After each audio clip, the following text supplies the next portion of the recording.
Sa wakas, nakabalik na ako sa pagtitinda. Ang dami-dami ko ng paninda. Mga iba't ibang klaseng pagkain. Meron ako ditong chocolate na parang money. Tsaka, meron din ako ditong dede-dede. Mga kulay pink.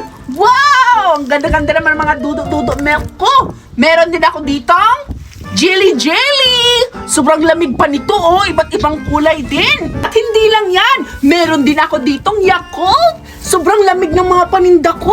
Bagay-bagay talaga to yung mga paninda ko sa panahon na yun kasi sobrang init. Sigurado ako maraming bibili nito. Kasi maraming nauuhaw ng mga bata kaya maraming bibili sa mga paninda ko. At hindi lang yan. Meron pa akong 4 na Chucky. Ayan, chocolate na Chucky. Ay! Ibibinta ko to ng mahal kasi naman summer ngayon, sobrang init kaya humanda sila, ibibintahan ko sila ng mahal para magkaroon ako ng maraming pira at maraming kita dito. Ang dami-dami ko na talagang paninda. Magtatawag na ako ng mga customer. Baka may bata na naglalaro dyan at bibili na sa mga pagkain ko. Bili na kayo! Bili na kayo dyan! Meron akong paninda dito, ang dami-dami! Iba't ibang klaseng paninda! Bili na kayo! Meron akong Chucky, Yakult, jelly na ano! And then, meron din akong dudo-dudo, chocolate. Bili na kayo dyan. Ano kayang mabibili ko dito sa 100 million ko? Kasi nagugutom na ako at nauuhaw. Kasi ang init-init ng panahon, gusto ko ng malamig na inumin. Bili na kayo. Dami kong paninda. Bili na kayo. Bumalik na si Bitty sa pagtitinda. Puntahan ko nga at tingnan ko kung ano ang mga tinda niya. Sigurado ako maraming bibili ngayon sa mga paninda ko. Excited na ako magkaroon ng maraming pera. Bitty, ang dami mong paninda. Ikaw pala, Boboy. Tamang-tama. Marami akong paninda ngayon.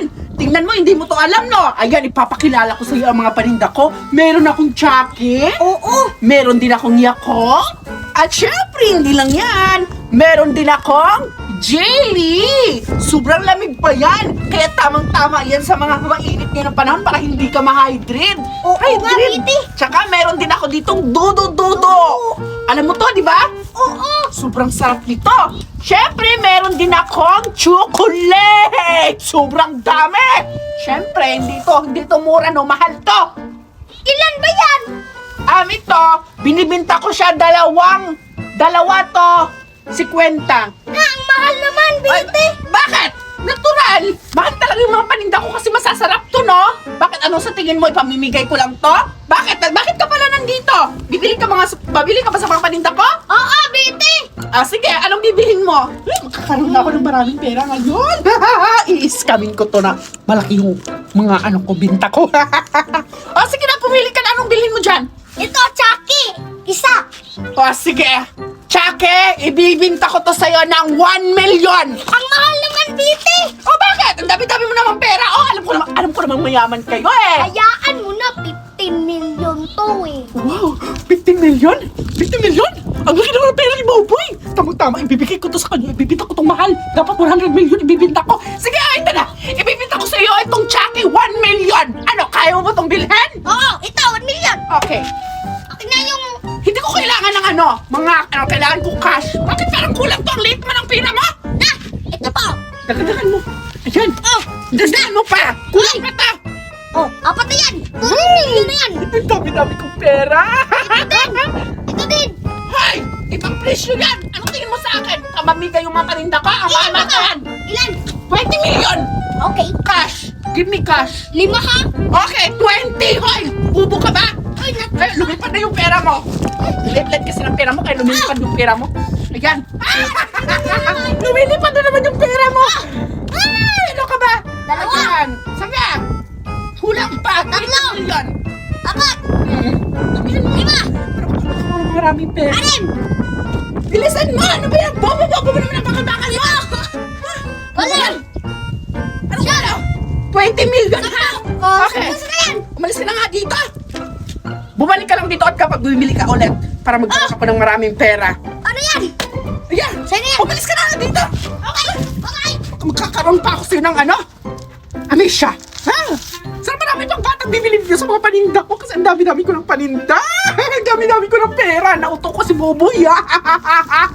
Nauto ko si Boboy. Akala niyo siguro mauuto niya ako? Hindi niyo alam, mamahalin yung ano ko, paninda. Pero joke lang yun, hindi talaga mahal yung paninda ko. Ayun, laki-laki na ng pera ko. Magpapalaro ako ngayon, Cardo at Boboy. Kailangan niyo tong hanapin ang Jilly na itatago ko doon sa damuhan. Kailangan niyo to hanapin. Tapos kung sino yung pinakamaraming makakakuha ng Jilly ay siya yung mananalo at makakatanggap ng maraming pera. Kung ilan lang yung makukuhang Jilly ay maliit lang din ang matatanggap niyang pera. Ano, handa na ba kayo sa panibagong laro ko? Ala! Magandang laro yan! Excited na ako! At saka, marami akong makukuhang pera! Sigurado ako! Ako ang makakakuha ng maraming Jilly kasi ako ang pinakamagaling manguha ng Jilly! Tumahimik ka, Boboy. Ako yung mas magaling sa'yo. Tingnan na lang natin mamaya kung sino talaga ang pinakamaraming humanap ng Jilly. Hindi ako magpapatalo sa'yo, Cardo! Ako ang pinakamagaling dito! Tingnan na lang natin. Sige na! Huwag na kayong mag-away dyan! Tumalikod na kayo dahil itatago ko na itong Jilly para umpisahan na natin ang laro! O sige, Bete. Tatalikod na kami. Oo nga, Bete! Sige na, itago mo na yung Jilly! Bilisan mo. Ayan, dito ko ilagay yung isang Jilly. Yan, dito ko itatago. Dito pa yung isa. Dito ko lalagay. Sana mahanap nila itong mga Jilly. Ayan, dito ko ilagay yung iba. Ayan, doon naman ako sa kabila. Ayan, dito ko ilagay yung Jilly. Doon naman ako sa kabila. Ayan, dito ko pa ilagay yung iba. Saan to pa ito pwede ilagay? Ito na lang. Ayan, nalagay ko na yung mga ibang Jilly. Siyempre, dito ko itatago itong isang Jilly sa akin. Yan. Para kung ilan yung makukuha, tapos kung sino yung pinakamaraming makakuha ng Jilly, sino yung pupunta sa akin na maraming Jilly ang madadala, may idadagdag pa akong Jilly. Isa, siya ang makakatanggap ng maraming pera. Ayan, puntahan ko na sila, tawagin ko na para ipapahanting na sa kanila at yung mga Jilly na mga tinago ko. Nagbabalik na ako! Tapos ko nang natago ang mga Jilly. Kailangan nyo nang hantingin kung saan yung mga Jilly na tinago ko. Ready na kayo? Sige na, hanapin nyo na Boboy Cardo! Handa na kami. O, Boboy. Magkanya-kanya na tayo. O, tara! Tingnan ko nga dito kung dito nilagay ni Ate Biti yung mga Jilly. Wala naman. Doon sa kabila. Baka nandun. Ito muna ako maghanap. Yes! May nakita na ako! 1 point! 1 point! Yes! Meron akong 1 point. Siguro si Cardo hindi pa yun nakahanap ng Jilly niya. Ako meron akong nahanap. Yay! Nasa kaya hinago yun ni Bete yung Jilly? Ay, ito! May nakita na ako isa. Maghahanap pa ako. Ito pa! Wow! 2 na agad! Ito pa! 3 na! Parang mayroon dito. Ayun nga, mayroon na. Ito, green at yellow yung nakuha ko. Teka, hanapin ko pa yung isa. Ito pa, green color. Yay! Meron akong 3 nakuhang Jilly. Tignan ko pa nga dito kung meron pa. Dito, baka dito na nilagay. Wala na pala. Tingnan ko dun sa kabilang. Andito na ako, Bete. May nakuha na akong 4 na Jilly. Nasaan kaya si Boboy? Ba't wala pa? Nandito na ako, Andito ka na pala. Ilan yung nakuha mo? 3 lang. 3 lang sa akin, yo. Tingnan mo, di ba? 4 yung nakuha ko. Maduga ka kasi. Maduga ka. Doon ka Ikaw lang maduga. Ang kagod. Andito na! Handa na yung papremyo ko! Dahil si Cardo yung naunang pumunta dito at may dala siyang 4 na Jilly, sumunod naman si Boboy! May 3 Jilly lang siyang nahanap! Dahil si Cardo yung nauna, may dadagdag pa akong isang Jilly kasi hindi nyo pa nakita yung isang Jilly na tinatago ko! Andito yung isa! Para to kay Cardo kasi siya yung nauna! Siya yung mas nakalamang ng Jilly yung paghanap! Ito, pang-5 Jilly mo, Cardo! Kunin mo! Ayan! I-a-announce ko na kung sino yung nanalo! Ang nanalo ay... Sigurado ako, Boboy. Ako yung nananalo. Kasi 5 yung sa akin eh. Sa'yo 3 lang. Okay, babawi na naman ako sa susunod kasi ang daya-daya mo, doon ka lang nang hanap ako doon, oh. Suok-suok ako doon. Ang nanalo sa Jilly Jilly ay... Siyempre Si ako yun! Cardo! O, diba? Ako yung nanalo, Boboy! Wow, sigurado ako madaming pera yan! Bigyan mo din ako kasi 3 yung nakita ko eh. Hindi kita bibigyan, boy! Halika na, Cardo! Kunin mo na ang papremyo mo! Kukunin ko na! Kunin mo din lang sa akin. Natalo pa ako. Daya ni Carlo. Doon lang siya nang hanap. Ako doon sa sulok. Kunin mo na ang papremyo mo, Cardo! Ayan, oh! Yan ang biti! Akin yung lahat! Yes! Meron kang 100 million dollar, 1,100 pesos! Ayan! Kunin mo! Ang dami naman, di! Ang dami naman pera! Boboy, tingnan mo! Ano? Inggit ka, no? Ang dami kong pera! Wala kang pera! Inggit ka, no? Tingnan mo! May iskalibo pa, tsaka may 100! Wala kang pera! Naglalaway ka na siguro, no? Galing mo! Panalo si Cardo! Habang nag-aantay si Tuper sa gilid ng eskwelahan, puno ng pag-asa ang kanyang puso. Inaasahan niyang darating ang batang mayaman na nangako sa kanya na maglalaro sila.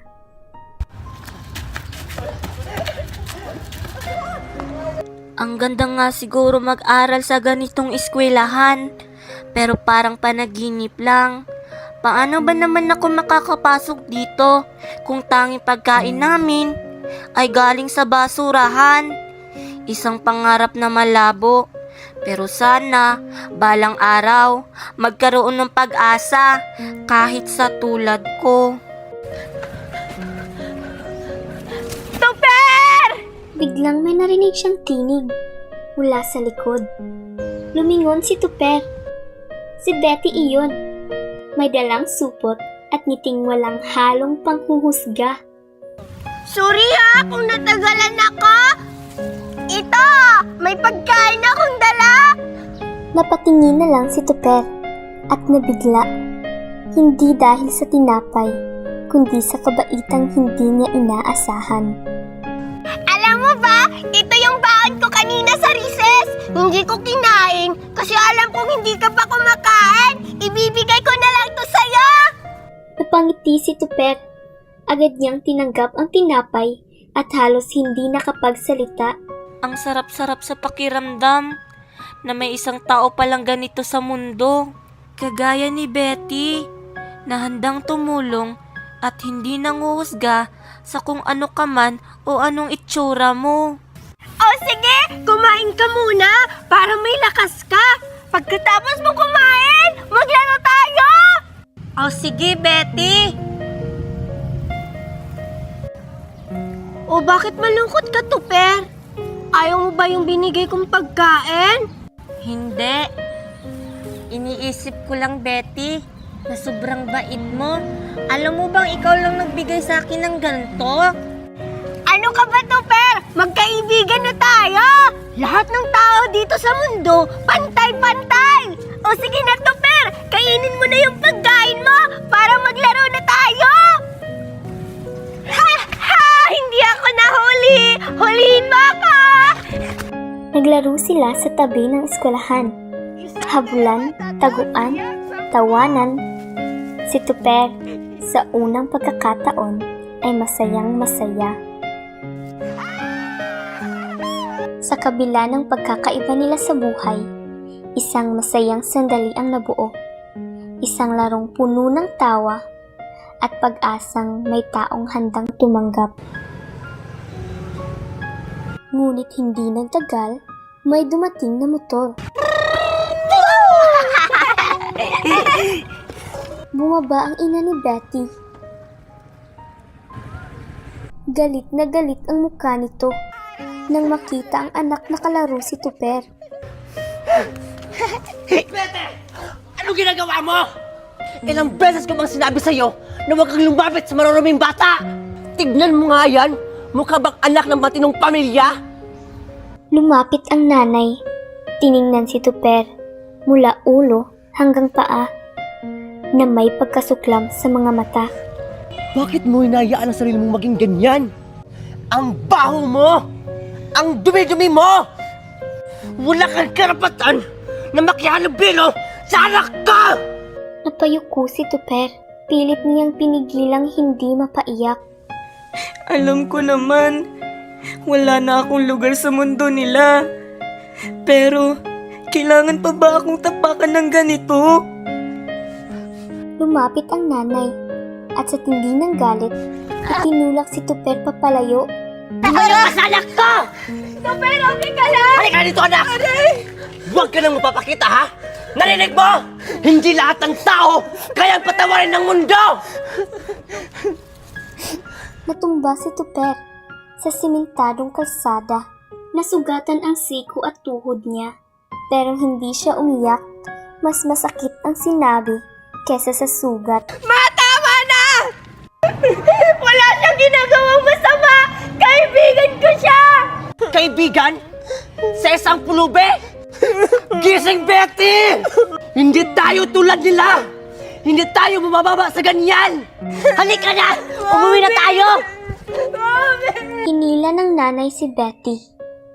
Pilit siyang pinapalayo habang si Betty ay umiiyak at lumilingon kay Tuper. Tuper, sorry! Sabi, halika na! Babalikan kita, hindi kita iiwan! Si Tuper, nananatiling nakaupo sa kalsada. Sugatan, tahimik ang paligid. Sakay! Habang papasakay sila sa motor, hindi pa rin maalis sa isip ni Betty si Tuper. At sa puso niya, gusto niya itong balikan. Sa murang edad, natutunan ni Tuper ang isa sa pinakamahirap na katotohanan sa mundo. Hindi lahat ng mabuting puso ay tinatanggap, pero kahit sugatan, kahit niyurakan, pinangahawakan niya ang isang pangako na may isang kaibigan na bumalik at nagsasabing hindi kita iiwan. Kinabukasan, si Betty ay palihim na bumalik sa lugar kung saan nila huling nakita si Tuper. Naglakad siya sa mga eskinita, tumingin sa bawat sulok, pero hindi niya nakita si Tuper. Lumipas ang ilang oras, pagod na si Betty, halos susuko na. Pero sa isang sulok ng isang bakanting lote, nakita niya si Tuper, nakaupo, umiiyak. Tuper! Nagulat si Tuper sa pagdating ni Betty, pero agad siyang tumayo at lumapit. Tuper, kanina pa kita hinahanap. Patawarin mo ako sa nangyari kahapon. Kasalanan ko to lahat. Betty, akala ko hindi na kita makikita ulit. Pero huwag kang humingi ng tawad. Hindi mo kasalanan yon. Hindi ko dapat hinayaan na mangyari yon. Kaibigan kita, Tuper. Patawarin mo ako, please. Wala kang kailangan ihingi ng tawad. Masaya na ako na andito ka pa rin. Kaibigan pa rin kita, Betty. Tuper! Nagyakapan sila ng mahigpit na mahigpit. Sa sandaling iyon, naramdaman nilang hindi sila nag-iisa sa laban. Habang nag-uusap sina Tuper at Betty, may isang batang lalaki na dumaan at tumingin kay Tuper nang may paghamak. Yak! Ang dumi mo naman! Bakit ka nakikipaglaro dyan, Betty? Hindi pa man sumasagot si Tuper, tumayo na si Betty sa harapan niya. Matapang. Hindi mo siya kilala! Kaya wala kang karapatang husgahan siya! Hindi porkit marumi yung damit niya, masama na siyang tao! Lahat tayo, pantay-pantay! At hindi mo alam ang pinagdadaanan niya! Napahiya ang batang lalaki. Tiningnan niya si Tuper at nakita niya ang katotohanan sa mga mata nito. Pasensya na. Hindi ko alam. Sorry, Tuper. Tahimik si Tuper ng ilang segundo. Napatingin siya kay Betty. May ngiti itong nagbibigay ng lakas. Huminga siya ng malalim. Okay lang. Mas masakit yung sanay ka ng hindi pinapansin.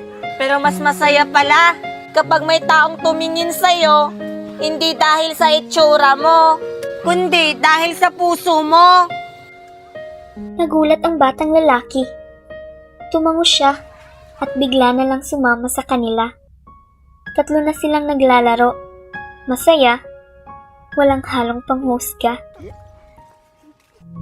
Sa mundo ng mga bata, minsan sapat na ang kabutihan, ang pag-unawa at ang isang tinig ng may tapang.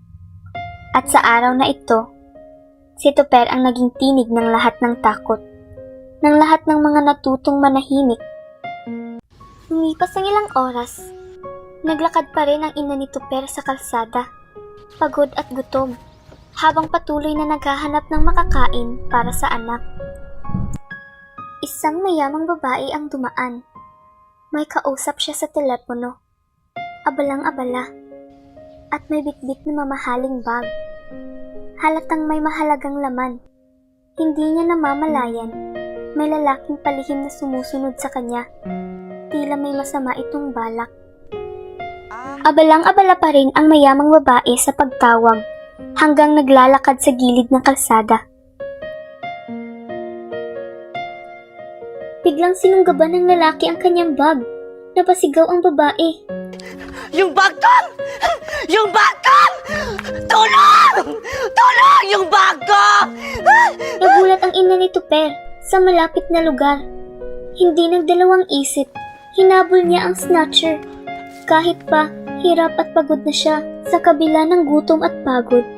Pinili ng ina ni Tupper ang gumawa ng tama. Sinubukan niyang agawin ang bag sa lalaki. May konting tulakan. Nasuntukan siya, natumba siya. Ngunit bago tuluyang napatakbo ang lalaki, hinabol niya ulit at sa huling lakas na natira sa kanya, nagawa niyang agawin ang bag. Hingal na hingal at sugatan.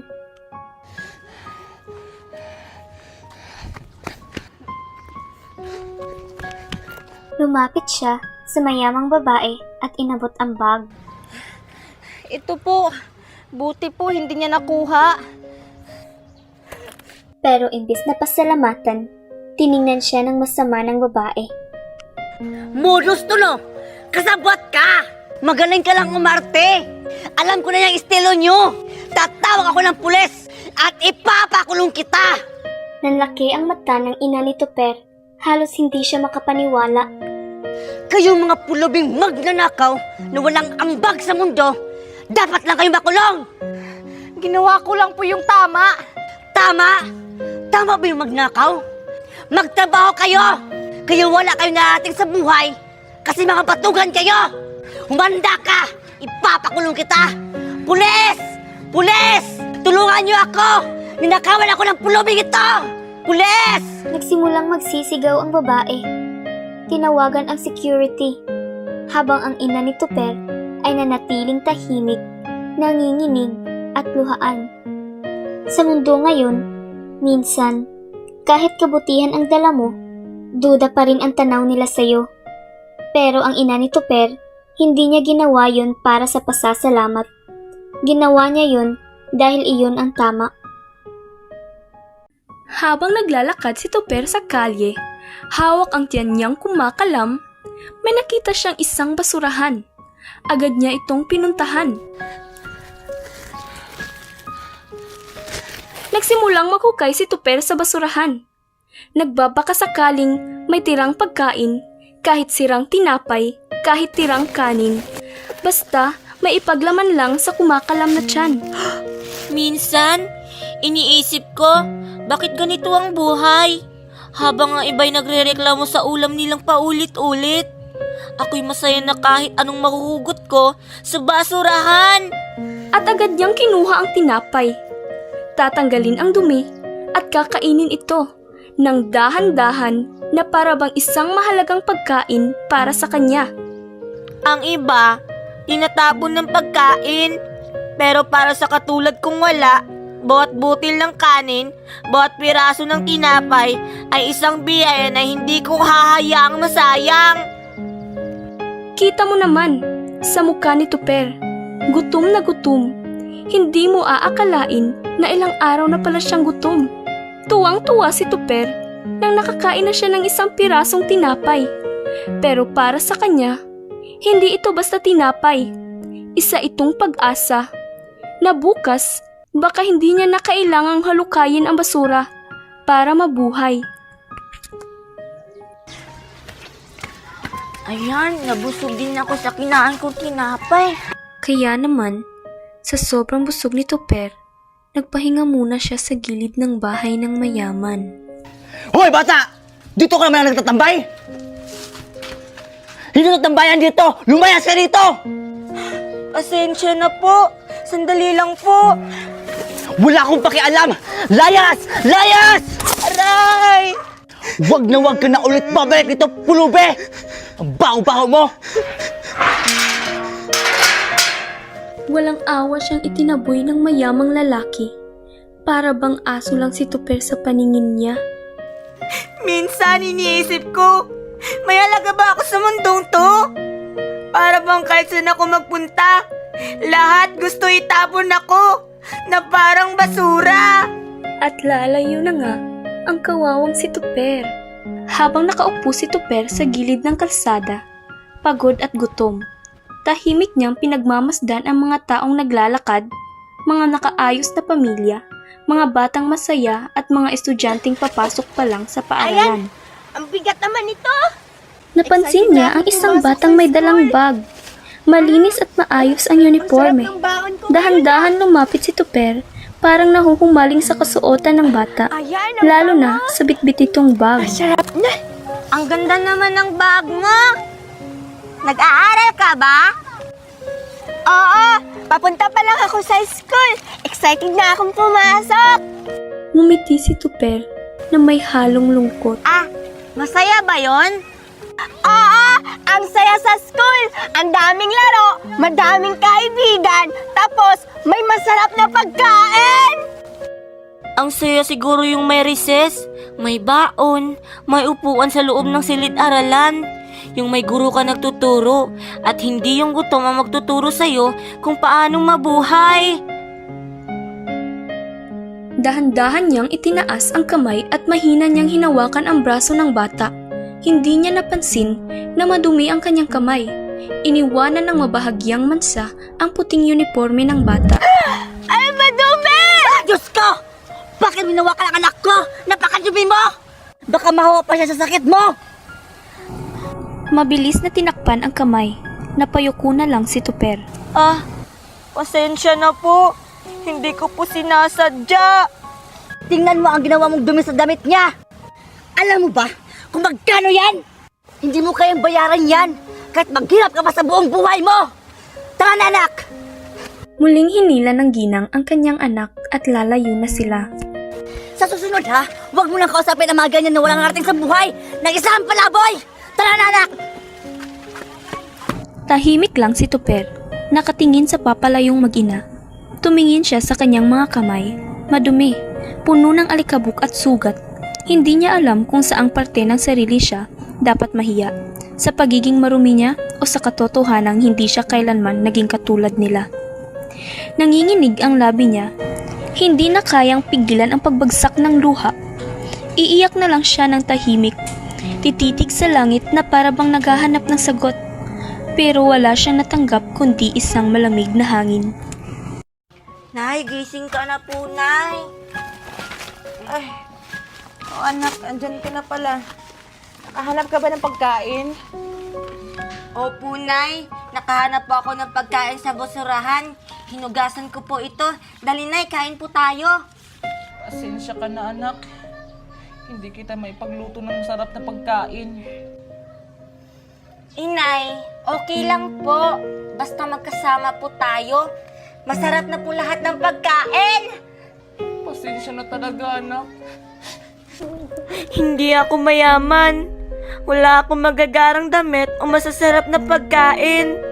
Pero meron akong isang bagay na hindi kayang bilhin ng kahit sino.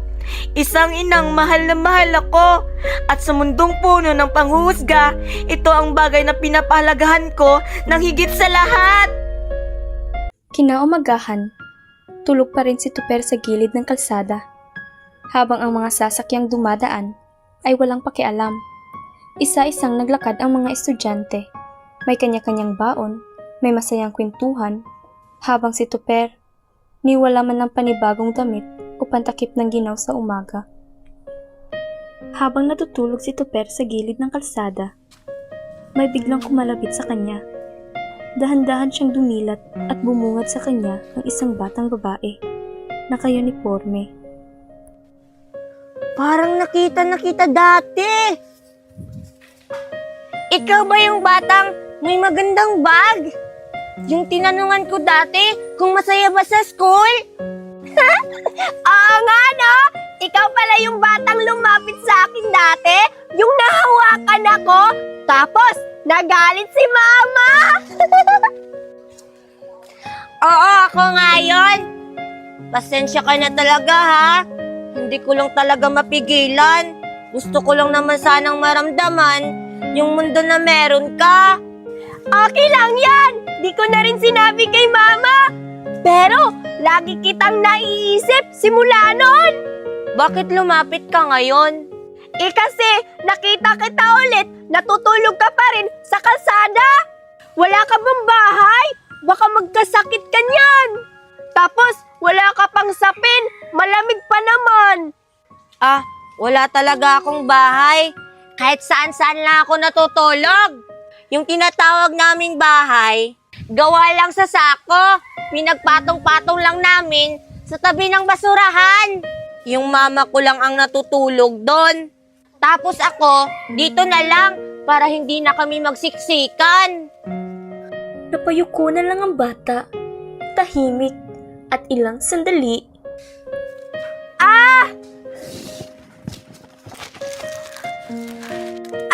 Bata, sa'yo na lang to. Hindi ko na to kakainin. Kunin mo. Kasi mukhang hindi ka pa kumakain. Sige na, kunin mo na. Huwag ka nang mahiya. Salamat talaga, bata, ha? Alam mo ba, ilang taon na akong hindi nakakain ng ganito. Ang saya-saya ko ngayon. Kasi kahit ganito ako, may mga tao pa rin gustong bigyan ako ng mga pagkain. Ano ka ba? Simula ngayon, kaibigan na tayo. Talaga? Kaibigan na tayo? Kaibigan na tayo. Hala, lagot! Late na ako sa school. Mauna na ako, bata. Kasi may pasok pa ako. Sige, bata, alis na ako, ha? Sige, mag-ingat ka. Salamat sa pagkain, ha? Wow, ang sarap-sarap naman ito. Habang papalayo si Betty, bigla niyang naalala na nakalimutan pala niyang itanong kung ano ang pangalan ng batang pulubi. Ay, nakalimutan ko palang itanong kung anong pangalan ng bata. Oy, bata! Ano yon? May nakalimutan ka ba? Hindi ko pala natatanong. Ano palang pangalan mo? Ako nga pala si Tuper. Tuper? Gusto mo laro tayo mamaya pag uwi ko sa school? Ha? Gusto mo makipaglaro sa akin? Bakit? Ayaw mo ba akong kalaro? Gustong gusto kita kalaro. Yun naman pala eh. Laro tayo mamaya, ha? O sige. Pero hindi ka ba natatakot sa akin? Tignan mo ako, oh. Ang dungis-dungis ko. Tapos, ang baho-baho ko pa. Hindi ka ba nang didiri? Hindi. Hindi naman ako nagbabase sa kung anong hitsura o amoy ng tao. Ang importante, magkaibigan naman tayo, di ba? Oo, magkaibigan tayo. Sige, Tuper. Pasok na ako sa school, ha? Hanggang sa muli, Tuper. Sige, Betty. Bye-bye. Salamat sa pagkain.